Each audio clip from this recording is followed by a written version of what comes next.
Hello दोस्तों, स्वागत है आपका अपने YouTube चैनल किरण लर्नर्स अकेडमी में। हम कर रहे थे एक्सपेक्टेड एडिक्विटी एग्जाम पैटर्न के ऊपर बेस जनरल अवेयरनेस के मोस्ट इंपोर्टेंट क्वेश्चन दोस्तों, जो स्टेटमेंट के ऊपर बेस्ड है। जो फेज 13 में जिस टाइप के क्वेश्चन पूछे गए थे उसी टाइप के क्वेश्चन हम प्रैक्टिस कर रहे थे।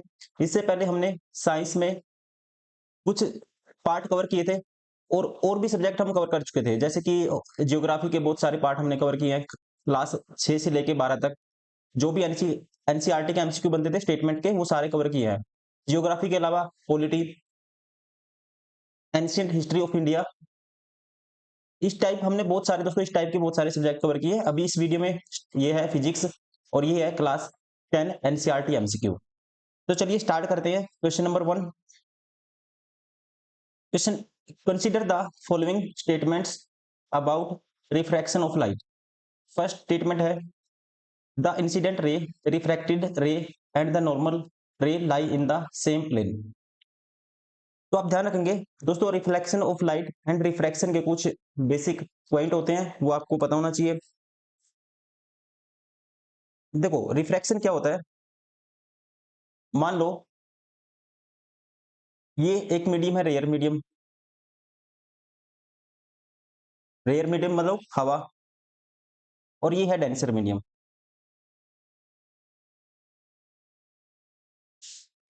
डेंसर मीडियम कुछ भी हो सकता है, जैसे वाटर हो सकता है।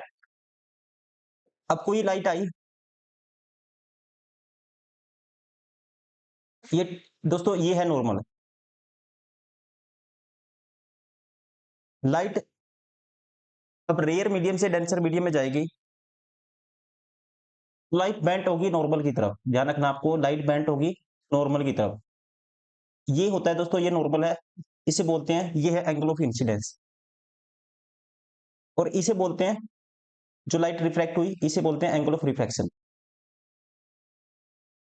एक ध्यान रखेंगे, जब भी लाइट, क्वेश्चन इस पे भी बनता है, लाइट रेयर मीडियम से डेंसर में जाएगी तो नॉर्मल की तरफ बैंड होगी।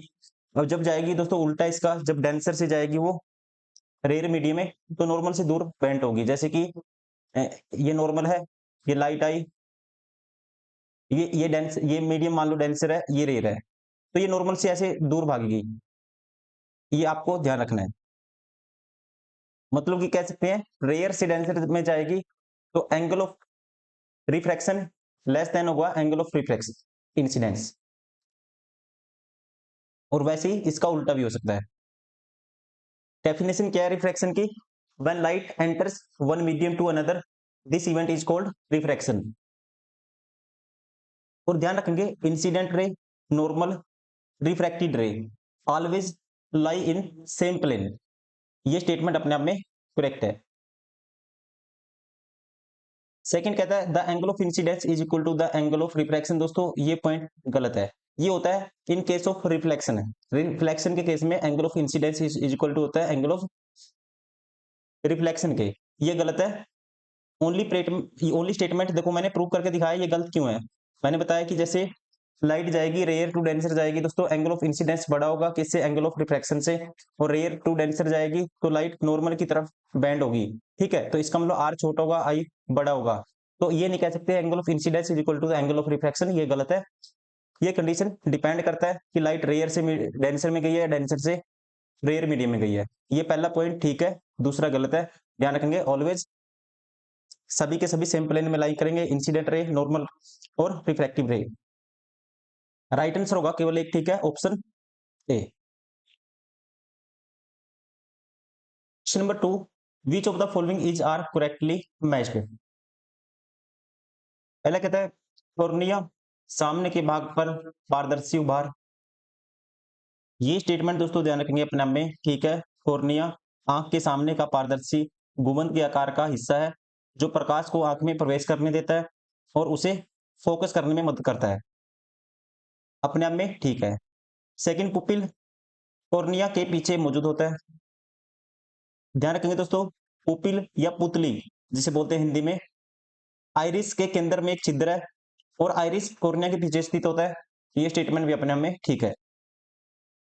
थर्ड, आइरिस पुतली के आकार को नियंत्रित करता है। ये स्टेटमेंट दोस्तों अपने आप में ठीक है। आइरिस पुतली के आकार को कंट्रोल करता है। जिससे आंख में जो लाइट दोस्तों एंटर करती है उसको कंट्रोल किया जाता है।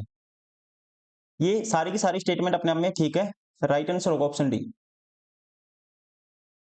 क्वेश्चन नंबर 3, चुंबकीय क्षेत्र के बारे में निम्नलिखित कथनों पर विचार करें। Consider the following statement about magnetic field. First कहता है मैग्नेटिक फील्ड इज एक quantity that has magnetic magnitude but not direction.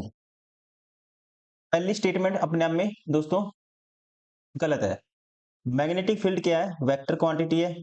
इसका मतलब है मैग्नीट्यूड भी होगा और डायरेक्शन भी होगी। पहली स्टेटमेंट गलत है।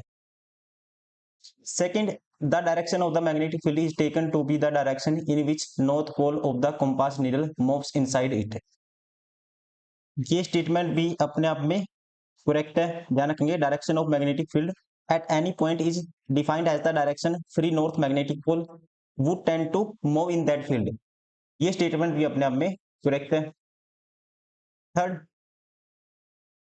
The relative strength of the magnetic field is shown by the degree of closeness of the field lines.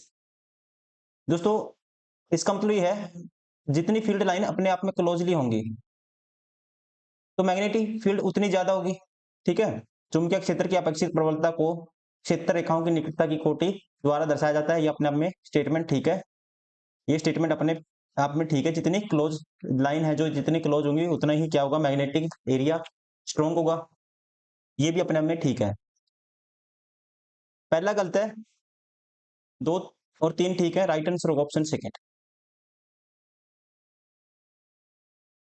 Question number 4, ऊर्जा के अच्छे स्रोत के बारे में निम्नलिखित कथनों पर विचार करें। Consider the following statement about good source of energy. First, it would do a large amount of work per unit volume और मास। पहली स्टेटमेंट एनर्जी डेंसिटी के बारे में ठीक है। ध्यान रखेंगे जैसे कि जितना गाड़ी में पेट्रोल होगा, डीजल होगा, कह सकते हैं जितना फ्यूल होगा उतनी ही दूरी जो व्हीकल है ट्रेवल कर पाएगा फ्यूल की क्वांटिटी के साथ। ये स्टेटमेंट अपने आप में करेक्ट है। या प्रति इकाई आयतन या द्रव्यमान अधिक मात्रा में कार्य करे।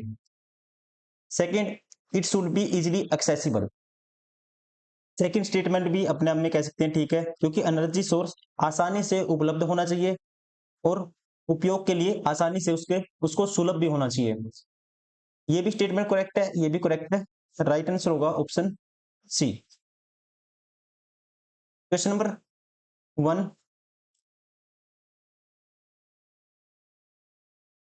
ये ये दोस्तों नेक्स्ट वीडियो में आपको मिलेगा ये टॉपिक। ठीक है, इस वीडियो में इतना ही रखते हैं। इसके जो भी टॉपिक थे, जो भी बन सकते हैं क्वेश्चन, वही हमने किए हैं। जिसके क्वांटिटी ज्यादा है क्वेश्चन की वो ज्यादा भी हमने किए हैं, लेकिन 4 ही क्वेश्चन है इसके। ठीक है, जो इस टाइप के स्टेटमेंट के क्वेश्चन बन सकते हैं, आपको तैयार रहना होगा ऐसे क्वेश्चन के लिए। तो चलिए इस वीडियो में इतना ही, मिलते हैं नेक्स्ट वीडियो में और उसमें करेंगे हम नेक्स्ट ये वाला टॉपिक, फोर्स एंड प्रेशर।